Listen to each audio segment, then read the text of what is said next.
क्या वास्तव में धर्मांतरण एक अपराध है? अगर अपराध है तो फिर इतने बड़े संविधान के निर्माता डॉक्टर भीमराव अंबेडकर ने हिंदू धर्म छोड़कर बौद्ध धर्म क्यों अपना लिया? मेरे हाथ में ये संविधान की किताब है। मैं इस संविधान में लिखी बातों को ही बोलना चाहता हूँ। जिसके बाद गुस्साई भीड़ ने पुलिस पर ही हमला कर दिया।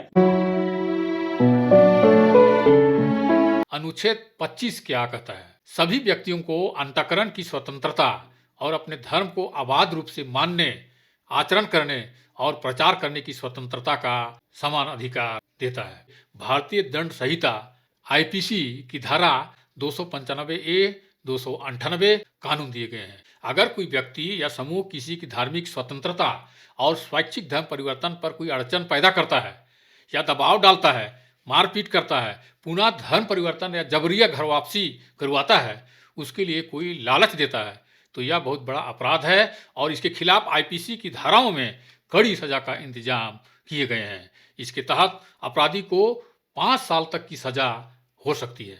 कोई इंसान अपनी जान दे सकता है, अपना घर दे सकता है, लेकिन आप उसे जबरदस्ती करके किसी धर्म में परिवर्तित नहीं करा सकते। धर्म परिवर्तन गलत नहीं है, क्योंकि ये हमें दिया गया नहीं। जबरदस्त हम किसी का भी धर्म नहीं बदल सकते। ये सब उनकी अपनी पर्सनल चॉइस पे डिपेंड करता है। आपका जो भी धर्म है उसमें बने रहिए, पूजा आराधना कीजिए, यह आपका अधिकार है, परंतु दूसरे धर्मों का भी सम्मान कीजिए। लोगों के धार्मिक भावनाओं और धार्मिक स्वतंत्रता का भी ख्याल रखिए। भारत के संविधान का लोगों से यही अपेक्षा है।